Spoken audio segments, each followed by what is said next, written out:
네, 저희 이재능 대변인과 함께 돌아왔습니다. 2부 빠르게 시작해 보겠습니다. 이재능 대변인 안녕하세요. 안녕하세요. 예, 주말 어떻게 보내셨습니까? 며칠 만에 또 뵙습니다. 예, 주말 근황 내내. 토크 짧게.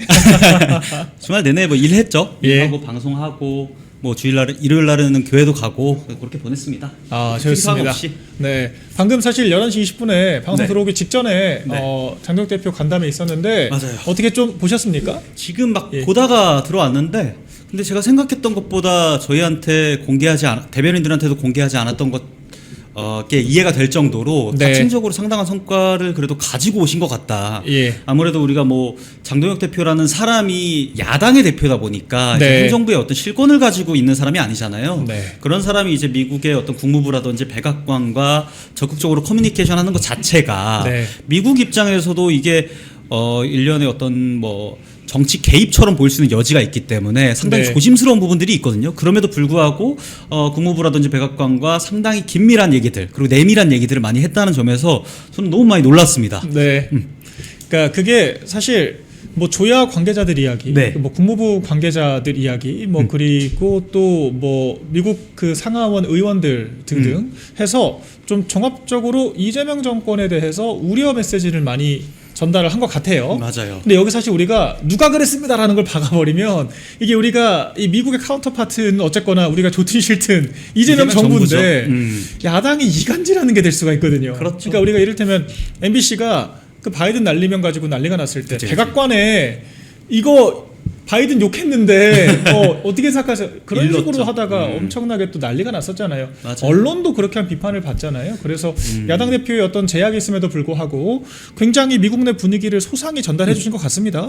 그러니까 장동혁 대표는 애초에 출국할 때부터 국익을 위해서 나간 것이지 뭔가 정치적으로 이익을 얻기에 나간 게 아니잖아요. 네. 미국에서 작년 12월부터 만나 뵙자는 요청이 IRI로부터 왔었었고 그리고 각 조야 관계자들로부터도 물밀듯이 이런 뭐 면담이라든지 이런 신청이 끊이지가 않았었단 말이에요. 네. 장동혁 대표가 이렇게 어려운 상황에서 필리버스터도 하고 단식투쟁도 하고 이제서야 막 나가게 됐는데 네. 지금 선거 앞두고 나가는 만큼 그래도 뭔가 국익을 위해서 나갔어야지 정쟁을 위해서 나가서는 안 되는 거거든요. 아까 네. 말씀하셨던 것처럼 민주당 같은 경우에는 뭐 나라가 어떻게 되든 간에 우리는 정쟁하겠다라는 식으로 뭐 바이든 날리면 이런 식으로 뭐 찌르거나 이런 행태들을 보였었는데 장동혁 대표는 철저하게 뭐 한미 동맹 부분에서 그리고 경제 외교 안보 부분에서 네.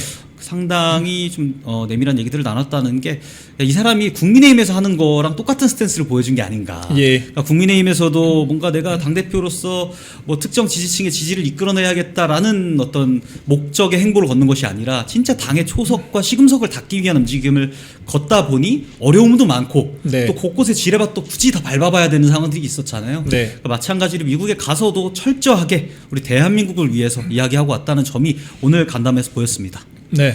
그리고 또 이제 장기적으로는 이렇게 좀 미국의 휴민트를 만든다라고 하는 것도 당의 어떤 기초 체력을 기르는데 큰 도움이 될 것 같습니다. 그쵸. 이런 좀 미국 일정이 단발성으로 끝나는 게 아니라 좀 계속해서 관계를 이어나갈 필요도 있을 것 같아요.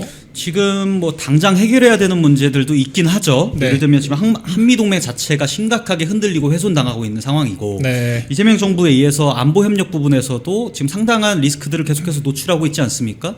뭐 정두영 통일부 장관 이제 얘기도 오늘 이제 뉴스에 상당히 많이 나오던데 예. 지금 미군에서 우리 대한민국의 어떤 국방 정보를 전혀 제공하지 않겠다. 네. 하루에 50쪽에서 100쪽 정도 전달하던 그 양을 더 이상 이제 아무것도 제공하지 않겠다라는 것도 이제 발표를 하기도 했었었고. 그렇죠. 그러니까 그런 당장 해결해야 되는 현안들도 있었지만은 저는 말씀하셨던 것처럼 미국과 진정한 의미의 한 라인을 구축했다는 게 상당히 의의가 있다고 생각을 합니다. 네. 예를 들면 지금 트럼프라든지 공화당이라든지 미국 내의 어떤 보수 정당 같은 경우에는 정권이 바뀐다고 해서 없어지는 게 아니잖아요. 예. 이들은 계속 남아있는 정당들이란 말입니다. 그렇죠. 이 정당들과 우리 대한민국의 제1보수 정당이 어떤 협력할 수 있는 네트워크를 구축했다는 것이 저는 장기적으로도 지금과 같이 이재명 정부가 나라를 휘젓고 다 뒤엎고 있는 상황에서 네. 상당히 안정적인 뭔가 신뢰 회복의 어떤 영역에서 상당한 성과가 있었다라고 볼 수밖에 없겠죠. 네. 그리고 이거는 좀 원포인트로 짚어볼 만한 내용인데 미국 조야의 관계자들이 특히 이 질문을 많이 했다고 합니다. 이재명의 이스라엘 비판 진위 여부 대체 왜 어떤 의도를 가지고 그랬는 건지를 많이 물어봤다라고 해요. 이게 지금 이재명 정부와 우리 미국 사이에 화약고가 되지 않을까 걱정이 되는 부분이에요. 맞아요. 그러니까 네. 미국에서도 저는 진위 여부를 물었다는 게 예. 그만큼 믿기 힘들다는 얘기거든요. 그러니까 왜 그랬는지 이유에 대해서만 물었다고 한다면 네. 저희가 해명을 하면 되는 부분인데 이재명 대통령이 심지어는 그 유태인 홀로코스트, 유태인 학살 사건까지 절대 언급해서는 안 될 선까지 넘어가면서 이스라엘을 강하게 비판을 했잖아요. 그리고 이란에다가는 50억 달러에 달하는 어떤 지원금을 보내는 네. 이것은 대놓고 어떤 한국과 이스라엘의 공조 그리고 우리의 제1우방국인 미국과의 공조 관계를 파괴하고 이란과 중국, 러시아 이쪽을 두둔하는 행태로 보일 수밖에 없는 거거든요. 그것도 이렇게까지 심각한 어떤 어조와 단어들을 써가면서 논란이 될 만한 단어들을 써가면서 이스라엘 외교부와 다퉜던 그 내용에 대해서 네. 미국 입장에서 외신 기자들은 믿을 수가 없었겠죠. 그러니까 이거 정말 이재명 대통령이 한 게 맞냐 하는 식으로 이제 진위 여부를 물었던 것이고 이에 대해서 장동혁 대표가 상당히 곤란했을 것 같긴 합니다. 그러나 장동혁 대표가 어쨌든 이 보수 정당 야당의 당 대표 역할로서 이제 미국을 방문을 했기 때문에 우리 대한민국이 이재명 대통령 단선 때부터 뭔가 너무 좌평화되고 있는 좌양좌하고 있는 네. 게 아니냐, 뭔가 좌편향되고 있는 게 아니냐라는 이제 우려들을 국제사회로서부터 받았었는데 우리 그 사람들만 있는 거 아니다. 대한민국 대다수의 국민들 그리고 우리 국민의힘은 적어도 지금의 이재명 대통령의 어떤 기조에 그리고 이 행보에 상당한 우려를 느끼고 있고 미국과의 동맹을 바란다라는 메시지를 전달하고 오는 데에도 어느 정도 네. 좀 이의가 있었던 것 같습니다.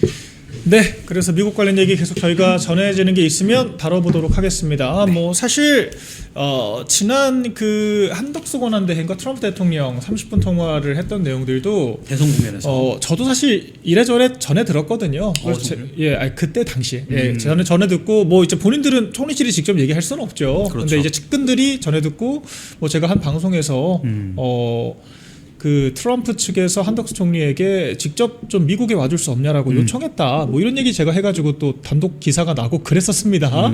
그래서 이게 그 카운터파트 혹은 이제 당사자들끼리 하기 힘든 이야기들이지만 또 비밀은 없거든요. 네. 그래서 구체적으로 뭐 누굴 만났는지까지는 모르겠습니다만 네. 어쨌거나 어떤 정도의 직위에 있는 사람, 어느 네. 정도 어떤 그레이드에 있는 사람을 만나서 어떤 수위의 얘기가 오갔는지에 대해서는 뭐 계속해서 확산이 좀 되지 않을까 생각을 해봐요. 통상 그렇잖아요. 그렇죠. 그러니까 지금 현대전 같은 경우에는 화력전도 중요하지만 사실 정보전이 가장 중요한 시대 아니겠습니까? 네. 미국에서 정동영 통일부 장관 때문에 우리나라에 정보를 전달 안 하는 게 우리나라에 상당한 타격이 되는 것처럼 마찬가지로 미국의 정보망은 네. 엄청난 그 예산이 투입됐고 엄청난 기간 동안 누적되었던 실력이 있거든요. 예. 그러니까 분명히 이재명 정부에 대해서도 당선 이전부터 야 이거 당선 유력해 보이는데 불안하니까 혹시 출마 안 할 거냐라는 식으로 한덕수 총리에게 연락을 했었다고 저도 과거에 보도자료를 통해서 전해드렸었어요. 네. 그러니까 지금 저는 이 한국과 미국 간의 어떤 외교 관계가 더욱 심각하다고 느껴지는 점이 사실 이 정보망 때문입니다. 네. 왜냐하면 서로 모르는 상황에서 이재명 대통령이 망언을 하거나 정동영 통일부 장관이 망언을 했을 경우에 실수로 치부할 수 있겠습니다만 예. 서로가 내가 약간 좌편향된 인사인 걸 알고 있는 것을 미국이 알고 있는 것을 본인도 안단 말이에요. 이재명 네. 정부도. 그리고 미국도 쟤들이 내가 이렇게 안이 꼽게 너네 계속 그런 식으로 가지 마라고 경고하고 있는 거를 대한민국 정부도 알고 있을 거야라는 것을 서로 다 알고 있는 상황에서 네. 여기서 계속 똥볼을 차는 겁니다. 예. 그러다 보니까 저는 오히려 이게 대놓고 서로를 디스하고 이 어떤 아시아 태평양 이 정세에서 우리가 한미일에 어떤 공조하지 않고 저쪽 북중러 쪽에 자꾸 공조하는 그런 스탠스를 보이는 것이 네. 미국에게는 어떤 의미로 받아들여질지 예. 저는 그 부분이 더 걱정이 되는 것 같아요. 네. 뭐 지금 좌파들은 실적이 없다 뭐 한다 이렇게 또 생트집을 잡고 있는 것 같은데 뭐 우리가 역지사지 한번 해보자고요. 네. 이재명이 대통령이 아니라 야당 대표 시절에 미국 이런 식으로 방문한다라고 했을 때 뭐 국무부는 고사하고 상하원 의원들이 만나 주겠습니까? 제가 볼때 저는 그럴 일이 없을 것 같은데요. 이재명 대통령뿐 예. 아니라 네. 김민석 총리 예. 뭐 이런 분들 정청래 대표 네. 과거에 미 그 대사관저에 네네. 폭탄 테러 하려고 했던 거 다 미국 정보망에 들어가 있을 거 아니에요. 저는 그럼요. 만나주기는커녕 비자 나올지조차 예. 의문입니다. 지금이야 대한민국 정부고 이 내각에 있으니까 네. 그 미국을 방문할 수 있는 거지 그때 같았으면요 애초에 비자도 안 나왔습니다. 네, 그래서 국무부의 요청이 있었다라고 하는 것 자체가 고위 관계자와 다만 이게 카운터 파트가 아니기 때문에 비공개를 전제로 만났다라고 하는 것이기 때문에 맞아요. 이 지점에 대해서 우리가 전제를 하고 봐야 하는 것이 맞고 뭐 어떤 형태로든 정말 우리 국민들께서 혹은 이제 우리 다른 관계자분들께서 알아야 하는 정보가 있다면 뭐 어떤 형태로든 당사자 입이 아니더라도 가공돼서 나올 수 있지 않을까 예상을 해보겠습니다. 저 이 이야기 계속 다뤄보도록 하겠고요. 네. 자 일단 다음 주제로 좀 넘어가 볼게요. 네. 대구 경선이 이제 마무리 단계에 돌입을 했습니다. 네. 결선으로 들어갔고 유영하 의원과 추경호 의원 두 사람의 지금 결선이 진행되고 있죠. 네. 좀 전망 어떻게 보십니까? 조금 의외였던 것은 유영하 의원이 네. 민재 의원을 제끼고 결선까지 올라왔다는 점이 약간의 어떤 파란이 되지 않았나라는 생각이 들고 어제 토론회도 했었어요. 네. 어제 토론회에서 여러 가지 얘기들을 하셨었는데 그 중에 제가 가장 주목했던 지점은 무소속으로 나오는 후보들 예컨대 이진숙 후보가 나오거나 혹은 뭐 주호영 의원이 만약에 출마를 하게 되면 네. 나는 단일화할 생각이 없다라는 점을 두 후보 모두 명확하게 공표했다는 점, 예. 이 부분이 상당히 인상 깊게 느껴졌었고요. 그리고 앞서서 저희가 여론조사 국면에서 확인했다시피 추경호 의원이 이제 앞선 그 지금 무소속 출마가 거론되는 그 두 분을 제외하면 여론조사에서 1위에 올라 있었거든요. 네. 그렇기 때문에 추경호 의원이 정배가 아닌가라는 생각도 들지만은 예. 이제 대구 아닙니까? 보수의 네. 심장 지역이 있고 여기 특히 유영하 의원 같은 경우에는 박근혜 전 대통령과 상당한 친밀 관계가 있는 것으로 저희가 알고 있는데 네. 이 결선까지 만약에 올라오게 된다면 박근혜 전 대통령의 지지까지도 이끌어보겠다라고 하는 스텝들의 어떤 의중이 있었어요. 예. 근데 실제로 지금 결선까지 올랐고 저는 박근혜 전 대통령이 굳이 여기에 이제 개입하시진 않을 거라 믿고 있지만은 네. 어쨌든 여러모로 파란을 일으켰던 후보인 만큼 앞으로 좀 두고 봐야 될 것 같고 저는 이런 지점들이 상당히 긍정적으로 보입니다. 예. 김부겸 전 총리 같은 경우에는 양평에서 마실 나오듯이 출마해가지고 어젠가 그제 뭐 본인 정책 공약까지 발표를 했다고 하더라고요. 네. 그런데도 지지율은 크게 오르지 않았었고 예. 오히려 우리 같은 경우에는 결선 국면에 다다르면서 뭐 앞서서 상당한 뭐 내용이라든지 잡음이 있었습니다만 이제야 좀 다음 컨벤션 효과를 기대할 수도 있지 않을까라는 네. 기대감도 있습니다. 좋습니다. 실제로 오늘 보니까 이런 이야기들이 돌기는 하더라고요. 네. 대구시장 후보가 뭐 유영하 의원이 되면은 박 전 대통령이 도와줄 수도 있지 않을까 뭐 그런 네. 얘기. 근데 뭐 이런 것들은 그냥 뭐 선거 전에 저는 연장선이라고 생각을 합니다. 뭐 누가 도와주느냐도 중요하겠지만 결과적으로 후보가 경쟁력으로 입증하는 것이 가장 중요할 거라고 생각을 맞아요. 하고 뭐 저는 경선은 치열할수록 좋다고 봐요. 말씀하신 것처럼 그만큼 김부겸이 묻히는 효과가 있지 않겠습니까? 맞아요. 예. 지금 서로 막 지지 선언하면서 심지어 홍준표 전 대표 같은 경우는 김부겸 전 총리와의 친분을 과시하기도 했는데 네. 저희 지금 결선까지 올라와서 컨벤션 효과를 노리고 있는 상황에서 감히 박 전 대통령님께서 특정 후보의 네. 편을 들지 않을 것이라는 건 저희 지지자분들도 다 알고 아니, 계시잖아요. 경선 때는 사실 뭐 그럴 수 없죠. 네. 다만 이제 유영하 의원 측에서 그런 얘기가 아마 나오는 것 같은데 제가 예. 지난주 금요일 날 저희 둘이 하는 구구라이브라는 방송에서도 얘기했습니다만 네. 거기 홍보팀 중에 핵심 세력을 아마 국민의힘에서 저밖에 모를 겁니다. 예.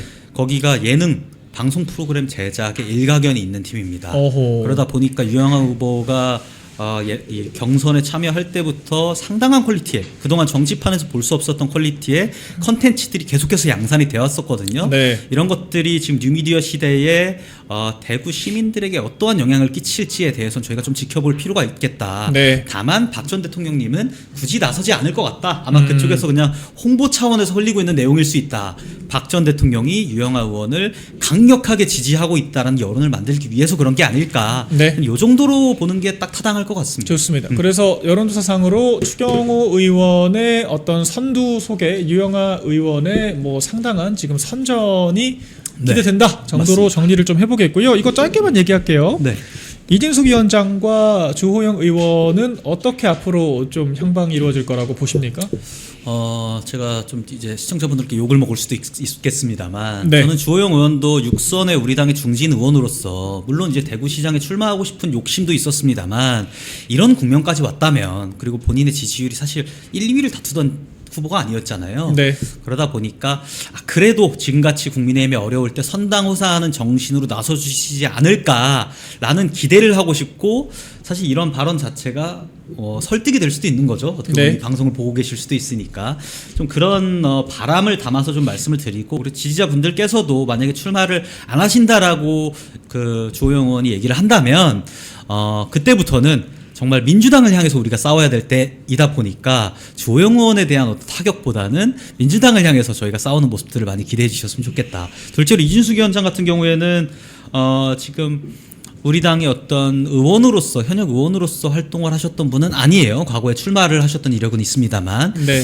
그런데 그럼에도 불구하고 이 정부 여당의 폭거, 이재명 대통령의 폭거와 어떤 독재적 사상에 맞서서 가장 치열하고 강력하게 싸워왔던 인물 아니겠습니까? 이 인물에 네. 대한 기대감이 우리 당원분들께서도 충분히 있으신 것은 저희가 잘 알고 있습니다만, 저는 지금 상황에서 그분의 어떤 성정상 네. 이렇게까지 온 이상 그래 나도 선당후사의 정신으로 내가 대구시장에 무소속으로 출마해서 또다시 어떤 컨벤션 효과가 아니라 진흙탕으로 갈 수 있는 그런 상황을 만들고 싶진 않다라는 생각을 하고 있다라고 믿고 있어요. 네. 또 이제 주변 예를 들면 제가 아는 어떤 박민 무슨 대변인 또 있거든요. 예. 그 박민 대변인으로 듣기로는 이준숙 위원장도 약간 그런 쪽으로 긍정적으로는 생각하고 계신다. 네. 이렇게 제가 전해 드렸었거든요. 예. 네. 그래서 그 대변인께서 한번 말씀 주시죠.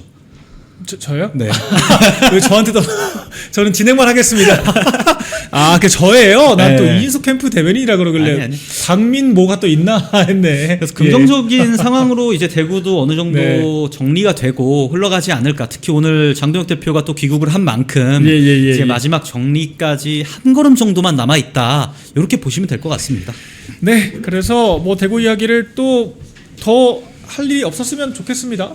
네. 후보가 이제 결선이 마무리가 되고 나면은 이제 선거 국면으로 가야 되기 때문에 네. 우리 당내 인사들에 대한 어떤 얘기를 하기보다는 이제는 김부겸과의 상대에서의 어떤 우리가 의제를 가져갈 수 있을지 이 얘기를 해야 될 것 같습니다. 말씀만 좀 드리고 싶다면 하시죠. 네. 지금 김부겸 전 총리에 대해서 저희가 이렇게 긴장감을 느끼고 대구가 격전지가 된 것 자체가 기형적이에요. 네. 그만큼 어려운 싸움을 저희가 하고 있고 탄핵 직후에 있는 지방선거기 때문에 장동혁 대표가 정말 혈혈단신으로 싸워온 거거든요. 네. 근데 아직도 지금 선거가 44일 남았는데 지도부 디스하기 바쁜 의원들이 있거든요. 예. 그분들 좀 반성하셔야 된다는 말씀 드리고 싶습니다. 네. 본인들 이름으로 네이버에 뉴스 검색하면 지도부 디스가 먼저 많이 나오는지 아니면 민주당에 대한 견제구가 많은지 보고 좀 자숙하고 좀 거듭나는 시간을 가지시기를 바라고, 그렇게 해야만 지금 당원 주권 시대가 다가오는 상황에서 본인들의 정치적인 미래도 담보할 수 있을 것이다. 특정 지금 무소속으로 나가서 저기 부산에서 부산에서 이렇게 네. 하고 계시는 분 추종해 가면서 나중에 이 사람이 혹시 총선 공천권을 갖고 있지 않을까? 내가 이 사람을 추종해야만 뭔가 재선 3선까지 공천을 받을 수 있지 않을까라는 어떤 패륜적인 사고를 가지고 있는 것처럼 보이는 분들이 계신데, 그분들 절대 그렇게 지금 시대에는 그런 일이 벌어지지 않으니까 네. 반성하고 당원 중심으로 움직이고 당 중심으로 사고하시기를 다시 한번 당부드린다, 이런 말씀 드립니다. 네. 박근혜 대통령 탄핵 직후에 지방선거 이끌었던 게 홍준표 전 시장이었잖아요. 맞아요. 그때 저희가 딱 2개 이겼습니다. 2개. 무소속 제주 빼고. 대구 경북 2개 이겼죠. 근데 지금 그때 그 지선 폭망을 이끌었던 홍준표 시장이 이제 와서는 당대표 저격수가 또 돼서 공격을 또 하고, 오늘은 보니까 또 틀치부 때문에 윤석열 정권이 망했다. 그렇게까지 얘기를 하더라고요. 이거 짧게 좀 평론해 주시죠. 제가 어제 페이스북에다 이제 글도 쓰기는 했는데 네. 홍준표 전 대표의 글을 공유를 했어요. 근데 제가 웬만하면 홍준표 전 대표에 대한 디스 많이 안 합니다. 우리 당의 중진으로서 그래도 자리를 지켜왔고 네. 나름대로 본인의 정의를 관철시켜왔던 인물이라고 생각하기 때문인데요. 근데 지금 최근의 행보는 저희가 실망하고 비판을 안 할 수가 없습니다. 왜냐? 국민의힘이 자기를 버렸다. 나는 국민의힘에서 최선을 다했고 국민의힘에 득이 되는 행동들만 했다라고 하시는데, 국민의힘의 실체가 뭡니까? 네. 국민의힘은 당원들이고요. 우리 정치인들도 당원들의 일부예요. 맡은 역할이 선출직 정치인이었을 뿐이고 맡은 역할이 당대표였을 뿐이지 우리 당원들 중에 하나였고 각자가 역할을 하는 것이 국민의힘이거든요. 네. 그런데 국민의힘이 나를 버렸다는 얘기가 저는 왜 나오는지 모르겠어요. 입당한 지 2년 3년밖에 안 된 이재능이라는 네. 91년생 35살 청년조차도 하더라도 주인의식을 가지고 우리끼리 똘똘 뭉쳐보자. 심지어는 약간 흔들흔들하면서 우리 당을 공격하는 친구들까지도 모아가면서 우리가 사비 털어갖고 지금 회식도 준비를 하고 있는데 네. 유튜버들까지 모으려고. 근데 전 당대표였던 사람이 지금 한 30년 동안 정치하셨던 분 아니에요. 네. 이분이 당대표이자 당원이었던 분이 우리 당이 나를 버렸다라고 하는 게 도대체 앞뒤가 맞는 얘기인가. 저는 그렇게 오래 어떤 당의 녹을 먹으신 분이라고 한다면은 당에 대한 원망의 메시지보다는 책임과 부채의식에 대한 메시지가 나오셨으면 하는 바람이 있다. 지금 왜 그렇게 급하신지 모르겠어요. 네, 알겠습니다. 마지막으로 이 얘기 좀 짧게 해볼게요. 네. 대북 송금 사건 관련된 공소 취소 국정감사가 계속되고 있는 가운데 네. 해당 사건 담당했던 검사가 극단적인 시도를 했다. 그래서 지난 금요일부터 굉장히 혼란스럽습니다. 난리도 아닌데 검찰 측에서도 굉장히 좀 보수적이긴 하지만 입장을 내긴 냈어요. 네. 어떻게 보셨습니까? 전 검찰 차원에서 보다 공격적으로 지금의 정부 여당과 함께 싸우지 않는다면 검찰 해체뿐 아니라 대한민국의 수사 기관 자체가 모두 해체되고 이재명 정부 행정부 산하에 어떤 게슈타포들만 남을 수밖에 없다라고 생각을 합니다. 박상현 검사가 애초부터 혈혈단신으로 이재명 정부의 어떤 사건을 맡았던 검사로서 정말 거학과 맞서 싸우면서 검찰 차원에서 대응을 요청을 했는데 검사들이 많이 움직이지 않았어요. 네, 그랬죠. 그 배경에는 중수청 본인들의 향후 어떤 입지나 자리에도 욕심이 있었기 때문이라고 저는 생각을 하는데 네. 그것은 이해합니다만 지금 대한민국 위기입니다. 상권 분립뿐 아니라 검찰, 방송과 같은 어떤 독립적 성격을 가져야 되는 기관들까지 무너지고 있는 상황에서 사법부와 검찰이 그동안의 어떤 기득권과 수염 쓰다듬고 가만히 앉아있는 그런 점잖함을 버리고 네. 싸우지 않는다면 저희 국민의힘만으로는 열세인 것이 사실이거든요. 예. 그래서 저는 그 과정에서 지금 극단적 선택을 하셨던 분도 상당히 공격적으로 박상현 검사와 싸워왔던 그 해당 기수에서 또 1위를 다투던 검사였다고 해요. 그 능력 있는 검사까지 이제 2명이 맞서 싸웠는데 검찰 차원에서 보다 적극적이고 공격적으로 대응을 해야만 한다라는 당부의 말씀을 여기에도 드려야 될 것 같습니다. 네, 그래서 또 조직을 지키기 위해서 사실 조직을 지키는 것도 아니죠. 부당한 이런 권력의 압박에 저항하는 것도 저는 우리 공직자들의 책임 있는 자세가 아닌가 생각을 합니다. 그러니까 지금 입법부와 행정부가 모두 장악됐기 때문에 무기력하게만 있다라고 해서 검찰을 지키는 것이 아니라 그러다 나라가 정말 지켜지지 않을 수가 있거든요. 맞아요. 법치의 최후의 보루로서 수사를 유능하게 이끈 검사들이 압박을 받고 극단적인 시도까지 하는 것은 정말 이거는 나라가 거꾸로 가는 것이다. 이런 이야기를 마지막으로 드리겠습니다. 한 말씀만 더. 네. 특히나 지금 그 백강현 녹취록이 공개가 되면서 네. 그 문재인 정부 때 1기의 검찰이 오히려 이재명 대통령의 혐의에 대해서 물적 증거들까지 증인들까지 확보가 되어 있음에도 불구하고 수사를 덮었다는 사실이 지금 혐의들이 나오고 있는 상황입니다. 네. 국정조사를 통해서 지금 되치기 할 수 있는 절호의 찬스거든요. 보다 공격적으로 나서 주시기를 다시 한번 당부드립니다. 네, 혹시 아쉬움만 마지막 한마디 해주실까요? 당이 많이 어렵지만은 네. 저희 젊은 청년 대변인들을 주축으로 해서 벌써 내일 모레 한 30명 정도의 예. 현직 어떤 정치인이나 제도권에 있는 친구들 그리고 유튜버분들까지 다 모이기로 되어 있습니다. 네. 저희가 개파 정치하는 청년들이 아니라 정말 당의 중심이 돼서 미래를 어떤 담보하는 모습을 보여주기 위해서 열심히 노력할 테니까요. 여러분들도 국민의힘의 희망 버리지 마시고 많은 응원과 지지 부탁드린다는 말씀드립니다. 콩TV를 사랑하시는 시청자 여러분, 대한민국은 지금 체제 전쟁 중입니다. 연성 파시즘 체제로 갈 것이냐 아니면 자유민주주의 체제를 지킬 것이냐, 이를 위해서는 결단과 용기가 필요합니다. 민주당의 정보통신망법이 통과되어서 오는 7월부터 시행이 됩니다. 이렇게 되면 언론 자유 훼손은 물론이고 자유우파 유튜버들의 산업 생태계에 심각한 지장이 예상됩니다. 여러분, 어떻게 해야 되겠습니까? 여러분들의 도움이 필요합니다. 여러분들이 우잘사 회원에 가입하셔서 대한민국 체제 전쟁에 승리하고 국민의힘 장동혁 지도부를 지켜내고 정보통신망법을 비롯한 언론 자유를 심각하게 훼손하는 여당발 공세에 대응해 주시기 바랍니다. 우잘사 회원 많이 가입하셔서 함께 가는 여정을 만들어 갑시다. 감사합니다.